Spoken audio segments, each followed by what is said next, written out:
Welcome back with Mo Kelly, Johnny Wendell, Professor Peter Mathews, Mondo at Controls. I'm David Cruz, Vanessa Herron, our executive producer.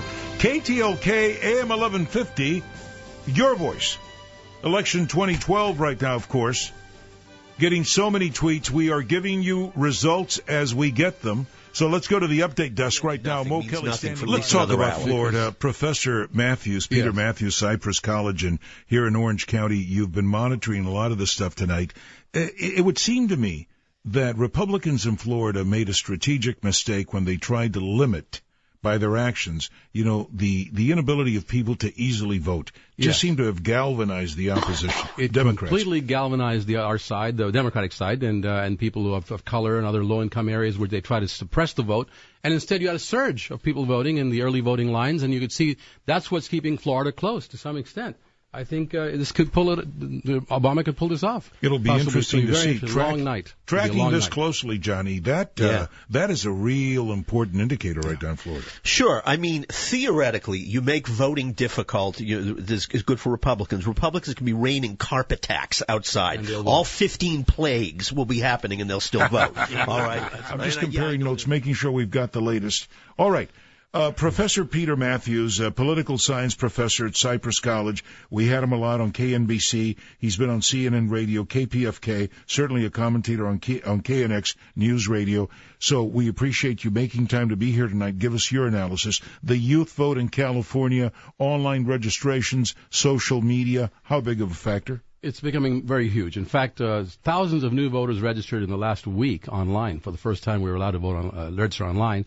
And the young people in my classes were discussing the issue of what is the role of government? What are different views? The Obama campaign has a whole different view of government and its role than the Mitt Romney campaign.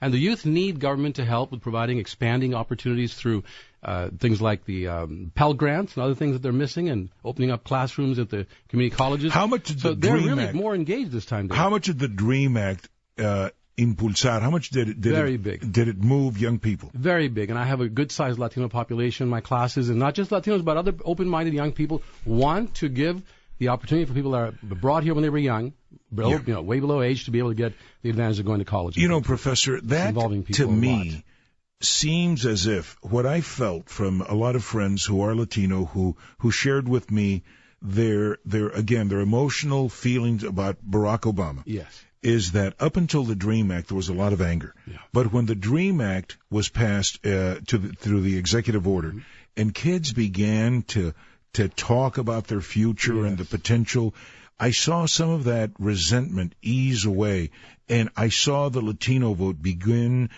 to come alive and be a little bit warmer. Yes, towards President the tide, Obama. David, really turned the tide, and Colorado is going to be a key state in this.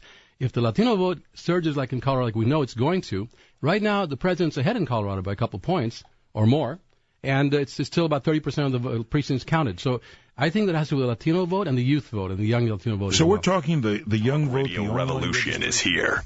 Keep telling friends. K-Talk AM 1150. Mo Kelly, Johnny Wendell, Professor Peter Mathews, Randy Economy in the Wings, Mondo at Controls, our executive producer Vanessa Herron. Oof, I'm out of breath. I'm David Cruz, KTLK AM 1150, your voice. Tonight, the team putting together election results for you across Ebony K. Williams, a practicing attorney, legal analyst, trial attorney based right here in California. You began your career in family law, civil litigation, a lot of experience throughout America. And now, as we look at this election tonight, I am the optimist in this place, and I am asking this question now of Professor Peter Mathews from Cypress College and a colleague with whom I've had the honor of working before at KNBC. Professor, a new administration with Barack Obama again in the Oval Office. What changes in Washington and what doesn't change?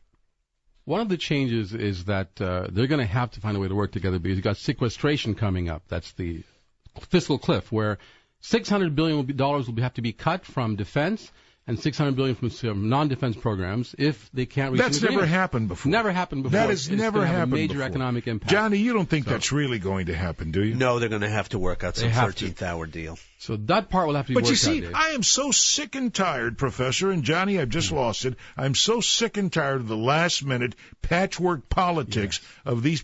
You know what?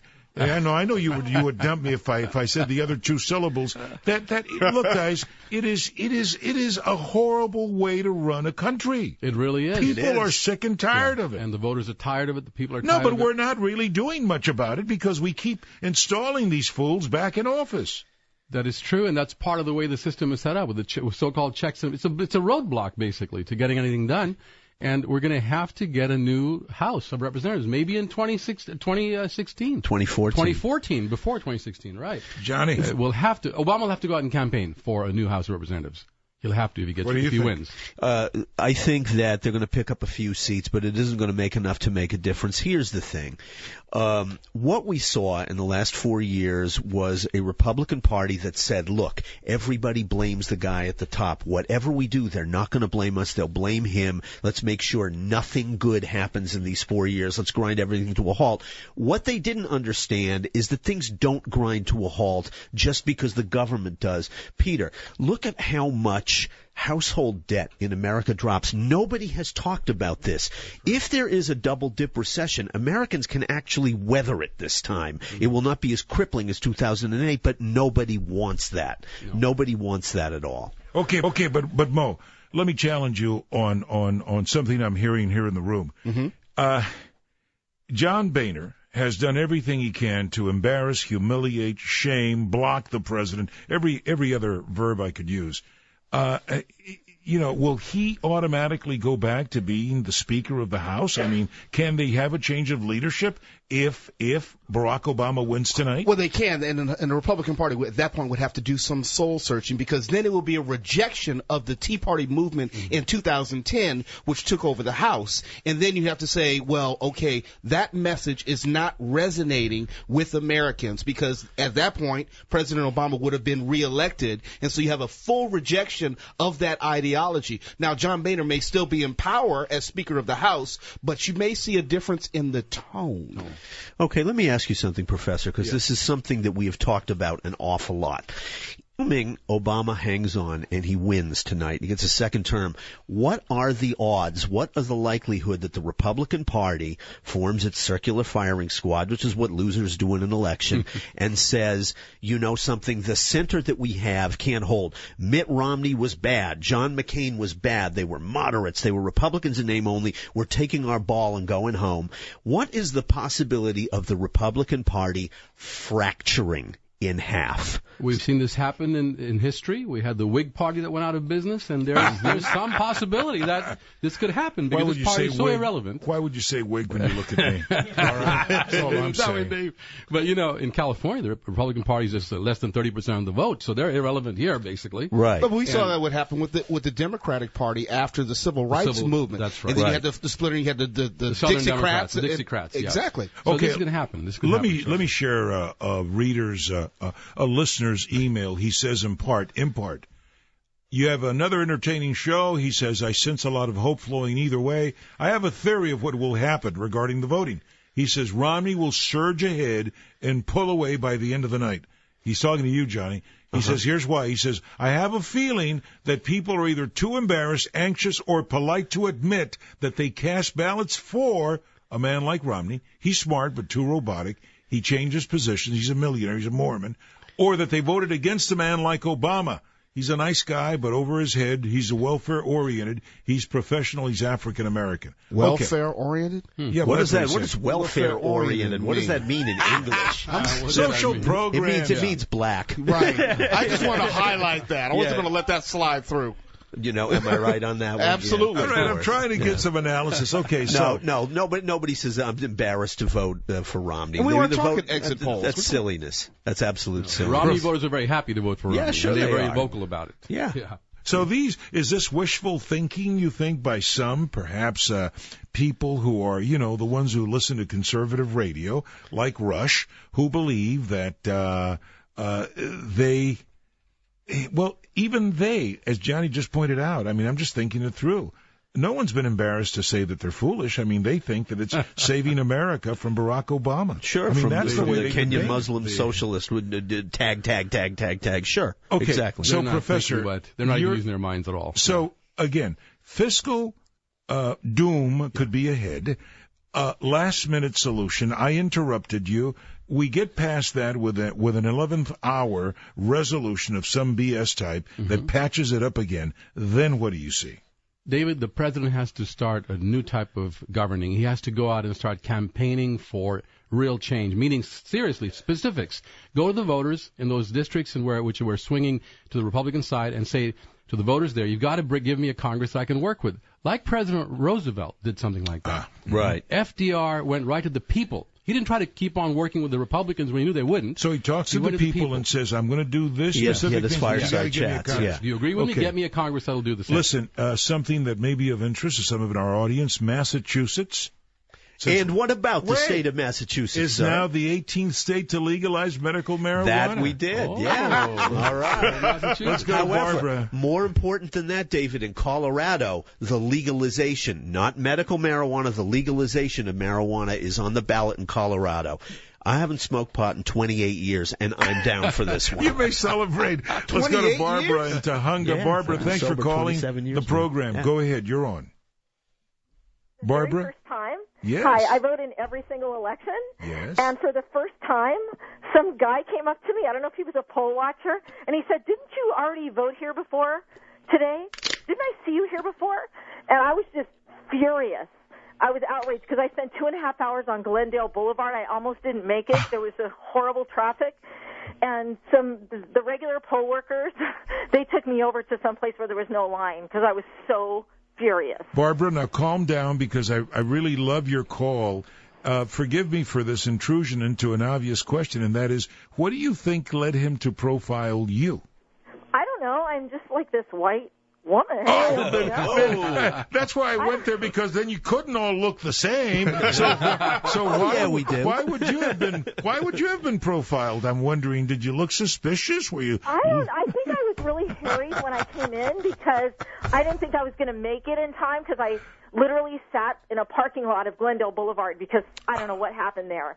So when I got there, it was almost, the polls were almost closed, but there was a lot of people there voting. What do you, Barbara, you've been hearing part of our conversation. You've been hearing a lot of people over the last few days. When did you decide how you were going to vote? Well, I have to tell you, I've been a Democrat since the 4th grade. I am been a Democrat. I love it.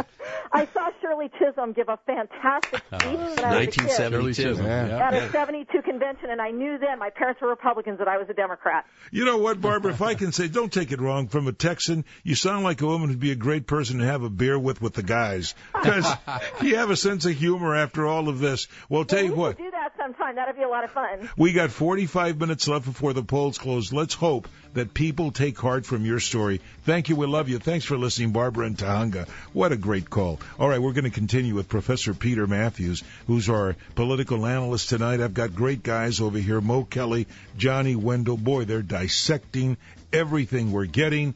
We've got Randy Economy in the wings, and coming up in a few minutes, we also had the participation tonight of Josefa Salinas, whom we thank, and Brad Friedman is coming up in a few minutes, so keep it right here. Then Lenny McAllister, a well-known national commentator, will be on the show.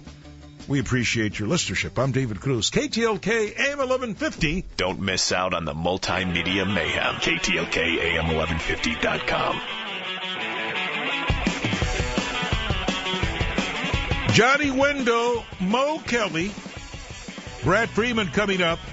In the house right now, Professor Peter Mathews, Randy Economy in the wings, our executive producer, Vanessa Herron, and we've got Mondo at controls. I'm David Cruz. That's the team tonight. KTLK AM 1150, your voice. In the house right now, Professor Peter Mathews, Randy Economy in the wings, our executive producer, Vanessa Herron, and we've got Mondo at controls. I'm David Cruz. That's the team tonight. There's already a lot of talk going on about such things as, will some states continue to thumb their nose? What's the phrase? Where you basically scoff at something or someone. Will states continue to scoff at the federal elections and say, I don't care what you decide at the national level, we're going to run our state like it's our own country? What do you think? Well, they may claim stuff like that, but when they want to sup at the federal trough, believe me, they won't. I mean, they want their dough more than anybody else does. For them, for you talked about Arizona, for example. Yeah, I'm asking about Arizona. Jan Brewer. She may thumb her nose all she wants at the government, but they are not just a net recipient of federal dollars. This is a state whose economy lives and dies by Medicare, okay, and Social Security. You've been in Arizona. You know the taxes are low there specifically for that reason.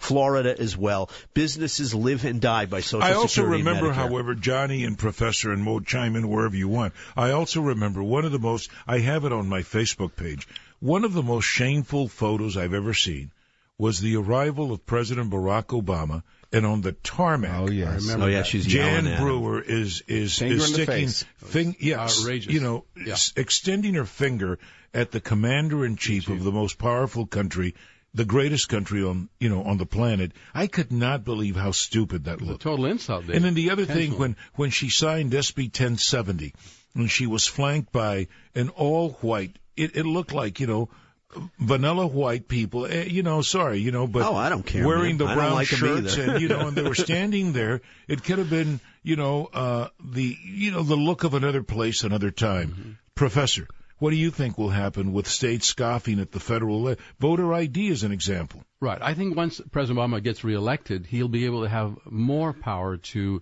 bring the states in line. Speak into the mic. Yeah, but President Obama, once he's reelected, will have a greater incentive to really bring these states in line by using executive orders, by getting the state attorney general's office, the Justice Department, involved in these issues. So the AG's office gets involved. Absolutely. What about going back to Americans and saying, look, you want me to pass some laws? In other words, you want me to get America back to work? Yes. He'd have to go What to does he need from the public? He needs to go to the public and say, we need a Congress that'll support these plans that I have and that I've been blocked by that. So I need you, the public, to elect a Congress in 2014 that'll be able to let me get done what I need to get done this time.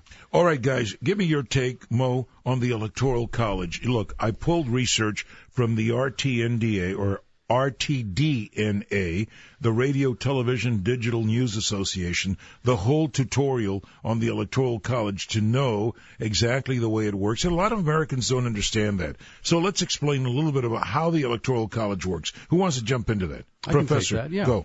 Well, there are 538 members of the Electoral College. It's based on the number in each state of the number of representatives in the House and the 2 senators. Right. So California has 55 electors. Right. And each party here has their own set of electors, as they do in other states. Yeah. And the voters' popular vote determines which party's electors will go to the Capitol on December 17th and cast the electoral votes for any of the candidates.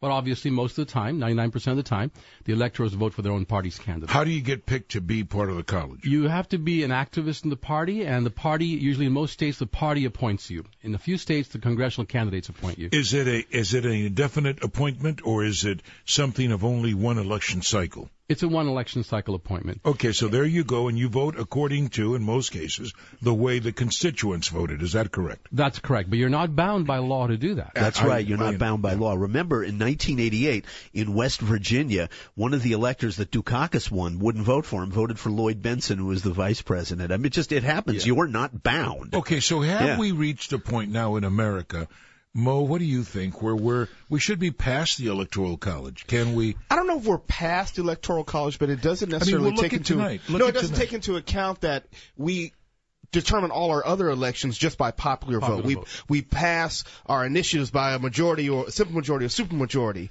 But when we elect our president, a vote in New York isn't the same as a vote in Idaho. That's right. Which is not fair. But, there are people who will tell you, who are in politics, who will be absolutely honest. They're in a swing state. They love being in a swing state because they get all kinds of attention. Because projects suddenly get relocated into that state by an incumbent president because they want to grease the skids. I'm of the opinion it's time to get rid of it. You know what, Dave? I've written the constitutional amendment, and I had a lawyer look at it and prove it to get rid of the Electoral College, and let it be a popular vote. Let the people decide who will be president. That's democracy. I think it ought to be that way. Yep. Yeah. And, I got to tell you something. I feel like I'm being taken out on a date and haven't been wooed in this election. Yeah, Mondo, I still remember those days, and here's why. Because look, who got all the attention? Ohio, Florida, and Virginia. Virginia. Come on, they went in there 80-something times, and what do we see them come to California just to for? get money from. Just to get the money. Donations. We're an ATM. I'm tired of that. I'm not going to take it anymore. You can't put effects, okay? I know that. All right. So no chance you think of the Electoral College being changed? Well, Dave, the smaller states will try to block it, and it takes a 2/3 vote of a proposal in Congress to even propose it, and 3/4 of the states have to approve it or ratify it. So the chances are very slim. But we got to get a movement going to, I think, to convince the American people that one person, one vote is true democracy, and even the small states will have candidates coming and campaigning because every vote will count. You know how they'll every agree? Vote will count. Okay, here's how they'll agree, guys. Yeah. We have another 2,000. No, we got to buy them out. They're going to want projects. They're going to want certain financial guarantees, and they'll give it up. Yeah. We'll see. Maybe that's a tactic. Every country needs a good revolution once in a while, right, what Johnny? That's what Thomas Jefferson said. Thomas said. Barack Obama has been elected president. Oh, there it is. Oh, my God.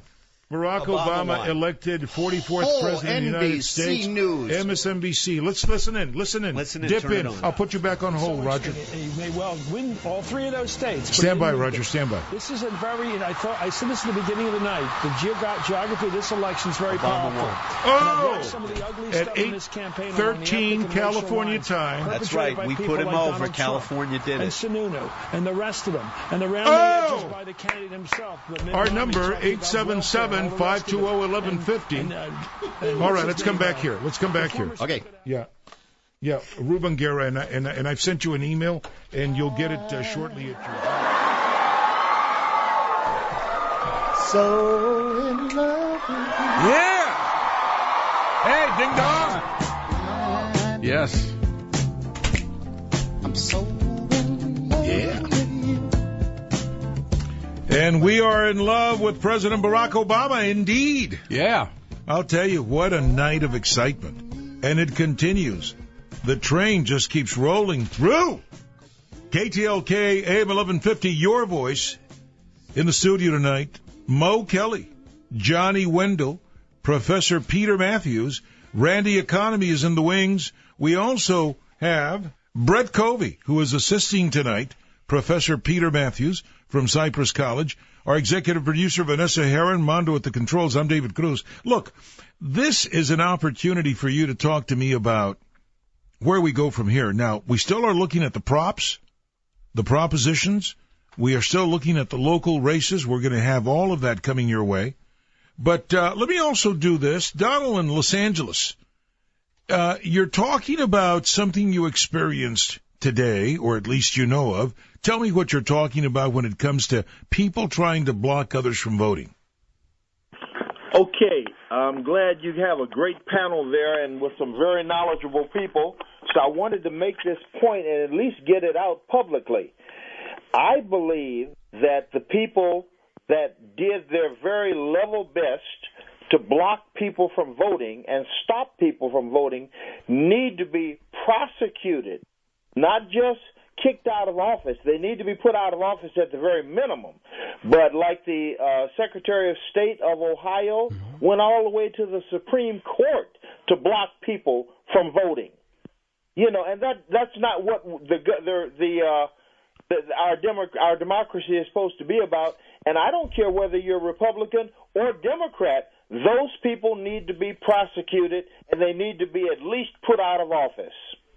Very, very, very good point. Professor Peter Mathews has a reaction to your words, Donald. Listen in. Yes, that's an excellent example. The early voting in Ohio being blocked and the Supreme Court coming down on the side of keeping the polls open. And here's the outrageous part of it, too, Donald. That Secretary of State of Ohio actually shut the voting hours down. He cut the voting hours, going against the spirit of the decision of the Supreme Court. They wanted to keep the polls open. He cut the voting hours off at 2 o'clock in the afternoon on Friday, Saturday, and Sunday. So that's really outrageous and unacceptable. They should be investigated. He should be investigated and prosecuted with any kind of prosecution available through the Justice Department and the Voting Rights Act. But really, guys. And maybe even just start with a petition. You know, I mean, nationwide, I think a lot of people, Republican and Democrat, would sign that petition saying this is not the right way to do it. Maybe we can clean this crap up for the future. Well, it's something to talk about, and I wonder whether the new administration will have the resolve to want to do that, or whether it's going to be one of these situations where, and I have to tell you, it was President Barack Obama who said, let's not look back, let's look forward. So I'm not sure, but I want to thank you, Donald, for bringing this up. Thank you so much. Okay, let's listen in. Let's listen in. Political circles and parlors in Washington and across the country for months. Brett, Megan? Okay, Carl. Thank you very much. By the way, nice job as they were... You're depressed. Okay, Carl. Okay, here's a little bit of news for you guys. Yeah. In Minnesota's 6th district, it is a dead tie between Michelle Bachmann and Jim Graves. Okay, so Michelle Bachmann may end up losing her seat. She's a big Tea Party leader. She was the. Does this spell the end of the Tea Party? But see, once again, going back to the point I made earlier, it's a rejection of the Tea Party practices and policies. Look at that. You want to announce Dave, it? Can I count on that 51% in Colorado? This is an indication in Nevada, Colorado, and another state that the Latino vote has surged. The Latino vote has put the president over in those states where there's a significant Latino vote population. And that's a really encouraging sign. Absolutely. It might happen in Florida as well, as we're looking forward to that. We'll probably have Florida within about an hour. All right. Yes. This is true. Professor Mathews, you have been monitoring these props. You've been listening to what's going on with the national race. Students will be turning to you and saying, Professor, what does it really mean? So what does it mean? Well, I think it's a broad question. As far as the national race goes. Yeah, sure. Well, and we can take the other. That and where do we get direction now? Is it going to be where we're looking to Washington? Will Barack Obama, the president now for the 44th presidency of the United States, will he be able to filter down his programs through these various layers and get the stuff we need done in California and other parts of America? He can do some of it that way, but most of it has to be him going out and campaigning in swing districts in the House and making sure he gets a Democratic Congress, a progressive Democratic Congress in there as a majority, so the House and Senate together can pass the programs that he's already been waiting to do for a long time. For example, canceling the Bush tax cuts on the rich, keeping the tax cuts on the middle class, investing that money into deficit reduction, but more importantly, an investment in infrastructure. And you got to get the jobs bill That's passed. all going to bring back jobs. The public sector. Jobs bill, you're talking 2 million jobs. The jobs bill itself has to get passed. That wasn't right. One of the things that Dave brings up, I want to ponder with you, Johnny. Yeah. Well, with all three of you. Look, guys. Sure. He brings up the point about 2014 because that we get the full effect of Obamacare. Mm-hmm. Do we really understand the impact this will have on the small business owner? Mo, Johnny, Professor, because let me tell you something. I've been a small business owner, and Johnny, let me tell you, there were Fridays when I paid them and didn't take home a penny. Mm-hmm. And that still happens now. Here's the thing, though. It does open up the door for the state of California to have single payer and every other state in America. It finally says, look, the framework is in place. You got to have X amount of people insured. We will punt it back to you if you can give us a decent alternative. That happens in Vermont. Vermont is going to have single payer. Right. And remember, single payer exists in Canada. It began in the province of Saskatchewan, where nobody lives. They have a great health. The same thing with Vermont. I know, but from. I hate to quote Chairman Mao, but 1,000 flowers are going to have to bloom off of this one. What happens with small businessman that doesn't provide health insurance, and now he's quoting Mao. I love it. That's right. No, but that is the fundamental point. We all want a better economy. We want better health care. We want to lower the debt. We want to lower the deficit. But no one wants to make any type of sacrifice. Nobody wants to pay for it. Well, here's the point also. Yeah. No. Wait. Let me take you to task on that. Okay. It's called work, my friend. I'm working 6 days a week, 15-hour days, and I got to tell you something. There ain't more hours on the clock. So here's what I say. I work 6 days a week, 15 hours, and I would like to know that I have health care. And that's important to me as a person. But what do you say to people who expect it and don't want to work those 6 days and don't want to work the 15 hours because they believe it's someone else's job to provide it? Who are these people you're talking about? Just out of curiosity. No, I'll tell you. It's guys who are driving the F-150s, and I tell you, I know many in my community, not to pick on the brand, but let me tell you something. They don't have they don't have 2 pennies to rub between their fingers. Thank you for not using the other 2 P's. So when they need health care, they'll go down to the ER. And let me tell you something: the entire system is being burdened by the uninsured. It gets killed by stuff like that. Yeah, but let's say they have health insurance, so they don't. Right, Dave. They have health insurance. They can actually see a primary caregiver. They don't go to the ER with a hand nail. But who pays for the health insurance? They will be paying for it. They'll be paying for it. Pay for it or get fined. That's and by the way, a single-payer system is the best. It'll take the burden away from small business and big business. That's right. In Canada, it costs $1,000 less to build a car than the same car built in Detroit because the employer has to pay for health care. So we got to move, and Obama is going to be moving forward. I think he's going to bring the public option back. Yeah, they've spoken about this. They've said that the robust public option may be happening. But you know what the professor was saying is absolutely true. When Toyota was going to locate a plant in Alabama, Ottawa outbid them, and you know how they did it? Our workers know how to read better, and we don't have to provide health care. The government does. I don't understand. Any small businessman who's against single payer is completely insane. No. I'm not saying that they're against single payer. But they're crackers. They're nuts, man. Listen, Johnny, you say a point. Let somebody answer. Somebody's got to have an opportunity to educate the small business community about the options right now. A guy like Dave, and we don't agree on most stuff, but he is looking at the same thing I'm looking at, which is concern over, can I support workers' comp? Can I support insurance? Look, man, when you're working the first 10 days out of the month to pay the system before you can take back any money for your family, you think twice about whether it's worth it to be in business. Johnny? I understand that, David. So I get that. That's why the private sector is stinging. It's concerned. They're worried about, what about the inflation? Concerned. The inflation of health care has been going up so fast. Now it's slowed down a bit, and by 2014 it'll be back down again. At 14% per year, it's gone down to 12% already as it's being phased in. So I'm not saying the Obama plan was the best one. Single pay would have been the best. Sure. But now we have an option of bringing in a public We're continuing a robust. We had candid, frank, robust conversations. Got hot up in here. Well, Professor, you've been hearing the elation of people. We're watching the excitement. I mean, so it's sinking in now, and now people are beginning to turn to the propositions, and they're wanting to see what's happening in California.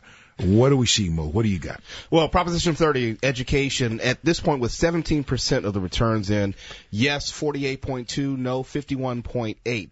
Professor, your take on the impact of the Obama administration, reelected now, President Obama, the impact on the appointment, the selection, the naming of justices to the Supreme Court. Extremely important. Very important. You've got 4 justices in their 70s, including Scalia, the most conservative justice. Right. 79, isn't he? Something like that? Yeah. And like you mentioned, Ginsburg and Kennedy. So that was a major issue that wasn't talked about much in the election, and it should have been, because President Obama will have a chance to appoint 2 justices, probably, and that'll swing the court into a solid progressive or at least liberal majority. Well, Ginsburg has cancer. I would assume that probably in January or February she is going to retire. Yeah, and he'll be able to replace her as a more liberal justice. And I was disappointed in Ginsburg for not stepping down prior to this election moment. Mm-hmm. You might have had the same thing which happened with Thurgood Marshall, where he held on too long, and then you hold on into the next administration, which may have been a Republican, and then you have a situation where you get a Clarence Thomas. So when we come back, let's talk about the impact of those 2 appointments on the judicial decisions that we will be facing in the near future. All right. Professor Peter Mathews, Johnny Wendell. Boy, trouble from the Northeast. Happy to have him. That's right. Mo Kelly. Okay, give me your take on these moments. It is 3 minutes before Mr. Mitt Romney speaks. These aren't speeches you prepare ahead of time because you're thinking, I've got the victory speech memorized. Now you've got to go out there and you have to tell your people what went wrong. I mean, what is that like? Not very pleasant, I'm sure. Not very pleasant, to say the least. Better than me. But look, if the guy's going to save himself at all, as you guys pointed out, don't you go back into the private sector with some sense of dignity? You served your country. You tried to stick up for what you believe in, even though it's, twisted. But that's the approach I would use. That's my point. He's going to be still. So you're his advisor. So you're a political advisor. Let's say you speak to the man. What do you tell him to say?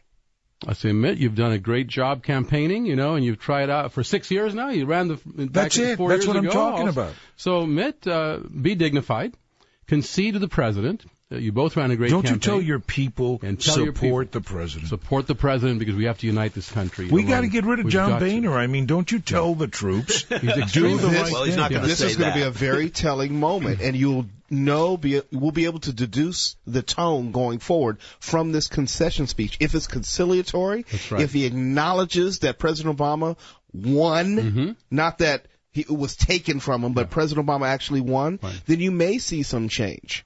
He could have an impact, to delegitimize the Tea Party and give some support to moderate Republicans to come together.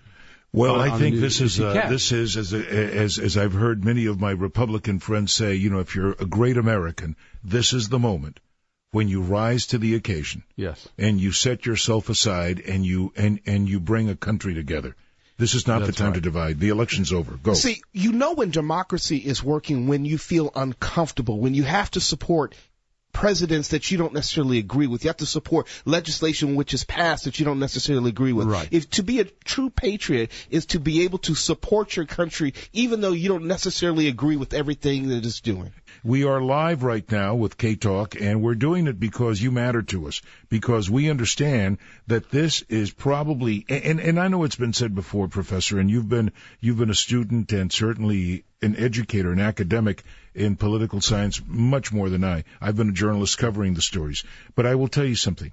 This, to me, of all the elections I've covered, has to be one of the most important in the history of this nation. And I'm not trying to use absolutes or anything, but there's so much at stake right now in keeping us on track towards a recovery. Your take, sir? My take is that it was President Obama began this 4 years ago and tried to get the Congress to go along with it. He accomplished certain key things like the health care reform and starting to get money into education. This is the next stage. It's the second half of the game, and we needed President Obama to get reelected, and we did it this time. I think it's a very critical time. Professor, I ask you the same question. It has really troubled me, the nature of discourse. It isn't just people disagreeing. It's Americans attacking each other.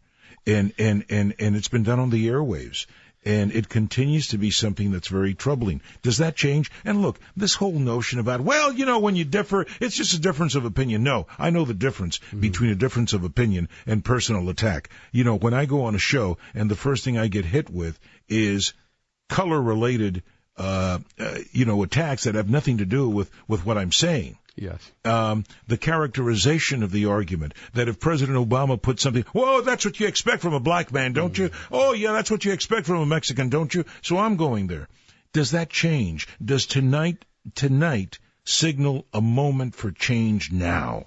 It has to, Dave. And even if the largest number of people change, even if some remain so extreme that they can't see the truth, that'll happen. There are always some of those extremists who will be racist and everything else. But now, with this accomplishment tonight, I believe there's enough Americans, even on the moderate to conservative side, that will say, look, it's time to sit down together and recognize this is a president. This is the president of all of us. Johnny, we've got to go forward. To make it as cut and dried as possible. Yeah, he won in 2008 because the economy was going down the crapper and people were willing to take the gamble. But what it says is 2008 is now no longer a fluke. Johnny, call me the cynic. Okay, you're a cynic. No, I am, and I know He's told me to call you one. Yeah, no. But Johnny, people will point to the popular vote and still try to defend the notion that disagreement, and I'm not saying even agreeable disagreement, ugly disagreement, deep, racially tinged and tainted and toned disagreement is still going to exist. Look, I'm just saying, under that thin veneer, there is that racism that still prevails in America. Well, of course. Go. But just want to let you know, as of this moment, President Obama does have the popular vote. Yes, he does. And that's very important. He needs to hold on to that popular vote margin, just for this very reason that you're talking about. See, I guess I'm groping and I'm grasping here to try and understand if we're about to see a new moment in the dialogue in America. I know it's not going to happen by tomorrow morning when the sun comes up. No. But will we see a new tone in D.C. in elected office where people will want to be collaborative and conciliatory? You're asking two separate questions. The first question is the race question. There's a famous Swiss engineer named Max Planck, and Max Planck said, you know how things change? He said, bad ideas die with bad people. Okay? That's what Max Planck said. Racism's going to be with us for another generation or two, but I got to tell you something.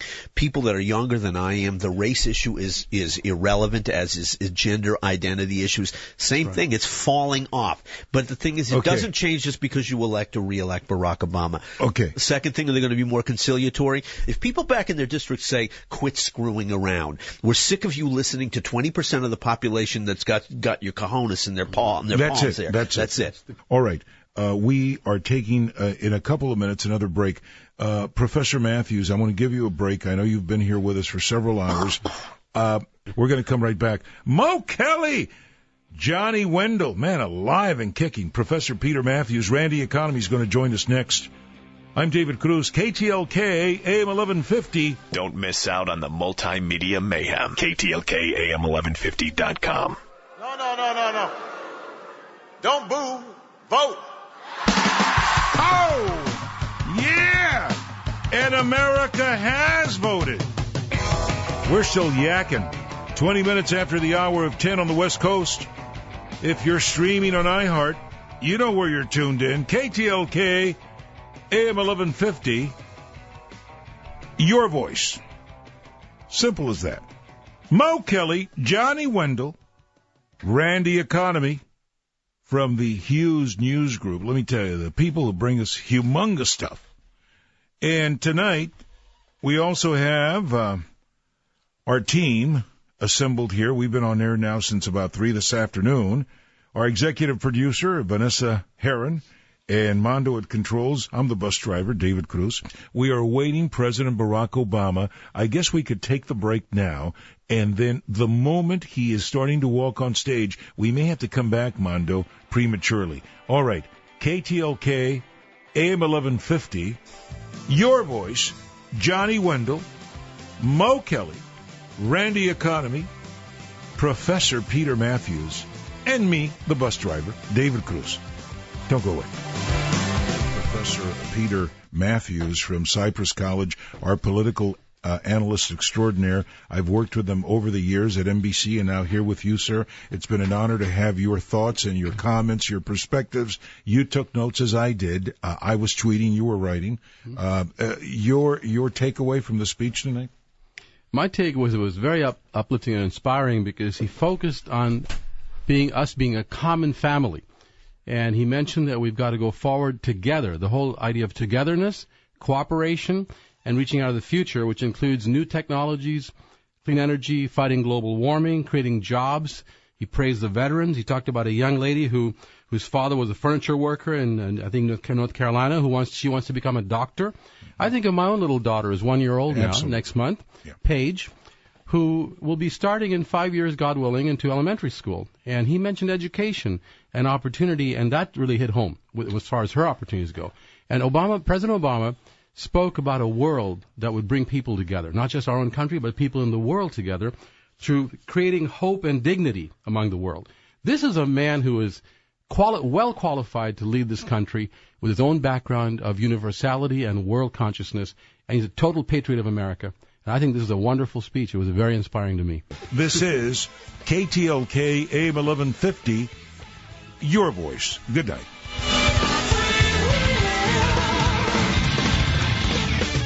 Ladies and gentlemen, K-Talk AM 1150 presents 3 easy steps towards being better informed. Step 1. Tune into K-Talk AM 1150. KTLK AM. Who's that dreamboat? If you haven't done this already, then I don't know how you're hearing this.